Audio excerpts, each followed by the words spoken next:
So now that we've talked about how to find the values of a, b, and c, let's actually start using that quadratic formula. Okay, so in this equation, we make sure that, first of all, it's standard form, which it is, because we have the x squared plus the x, and then the constant term equals 0. So we can see that a is 1, b is 1, c is negative 12. So when I plug in those numbers, when I substitute those numbers into the quadratic formula, here's how that works. So I always start with x equals.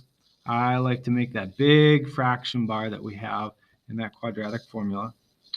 And then I'm going to start out by identifying not so much negative b, but think of this as the opposite of whatever b is. In my equation up above, I identified that b was 1. So I'm going to write this as the opposite of 1. In other words, negative 1. Then I have my plus or minus symbol. And then I have this, the square root basically takes up the rest of the numerator, the entire thing. So I'm going to go ahead and make that nice and long. So now, inside that radical, I need to include b squared minus 4ac. Okay, so the b squared, let's see, b had a value of 1. So that's going to be 1 squared. Subtract 4 times a times c. Now, I like to use parentheses for my multiplication here. So it's always a 4, but then the value of a, which is 1, and then the value of c, which was negative 12 in this example. So 4 times 1 times negative 12 there. Now in the denominator, it's 2 times the value of a. 2 multiplied by, let's see, a in this example was 1. My coefficient of the x squared term was just 1. Okay, so we've done the hard part. We've substituted a, b, and c into the formula. Now we really just need to kind of figure out what it equals. And to do that, we can grab a calculator. I prefer the Desmos Scientific Calculator. If you go to desmos.com, click on Math Tools, Scientific Calculator. And we are going to, let's see if I can get this to fit all on one screen.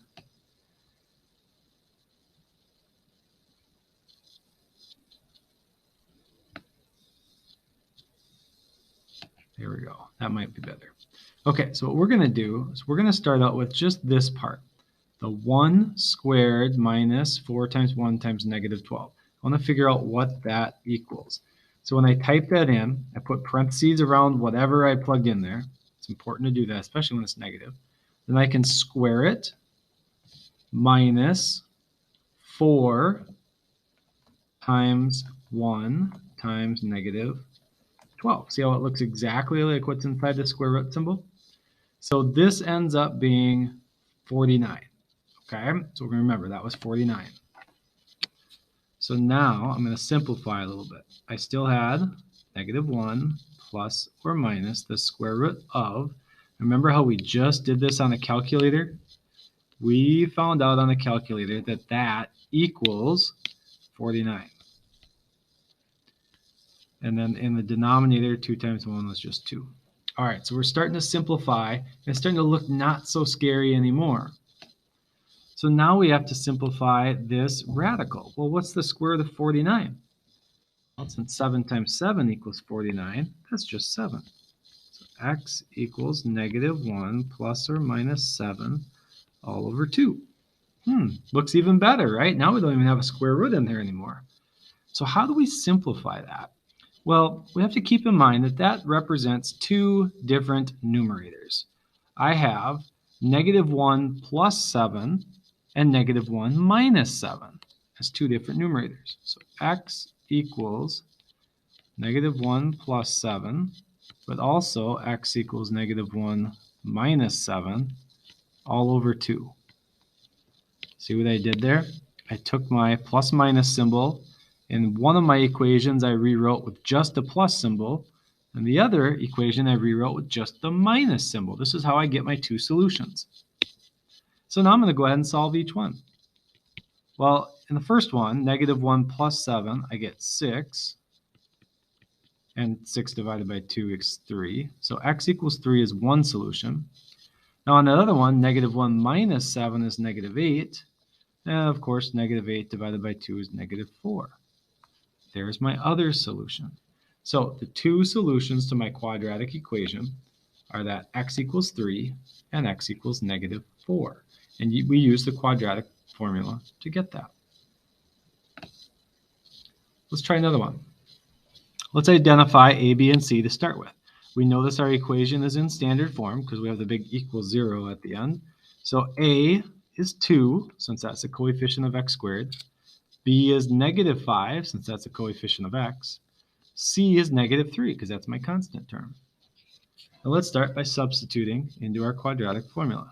X equals the opposite of b plus or minus the square root of b squared minus 4 times a times c all over 2 times a.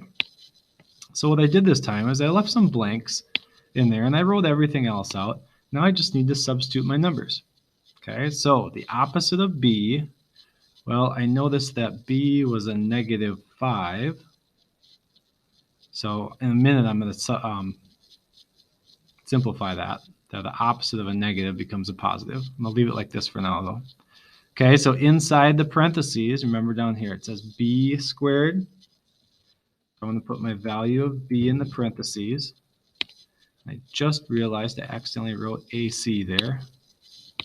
That's why I didn't have my lines as long as I thought they should be. Okay, 4 times a times c goes at the end of that square root area. So I already had the 4 there. The value of a was 2, and the value of c was negative 3. And remember, those values are all coming from ABC over there. In the denominator, it's 2 times the value of a. Well, a also happens to be 2. So that's going to be 2 times 2 on the bottom. Let's simplify. All right, so first things first. The opposite of negative 5 is positive 5. And I suppose we could have done that earlier, but that's okay. Now we want to figure out what this radical is. Now, what is this value? Negative 5 squared minus 4 times 2 times negative 3. So to do that, let's grab our calculator again. I'm just going to change some numbers here. Negative 5 squared minus 4 times 2 negative 3. Double check, make sure you have what's in there. And we get, 49 again. Interesting. So we get the square root of 49 yet again. But on this time the denominator is 2 times 2, which is 4. And we know that the square root of 49 is 7. So x equals 5 plus or minus 7 all over 4. Now let's actually split that up. Remember we have the plus minus there. Got to split that up to try to figure out what it's going to equal. So we write one of our numerators using addition, 5 plus 7 all over 4. And our other solution using subtraction in the numerator, 5 minus 7 all over 4. Let's solve each one. 5 plus 7 is 12. 12 divided by 4 is 3. X equals 3 is one of our solutions. If we use the subtraction equation, 5 minus 7 is negative 2. And negative 2 divided by 4 is a decimal. Now you can either divide that out or you can leave it as a fraction, but I think I'd prefer you to divide that out and get the decimal form, which is negative 0.5. So x equals 3 is one solution to our quadratic equation. X equals negative 0.5 is our other solution.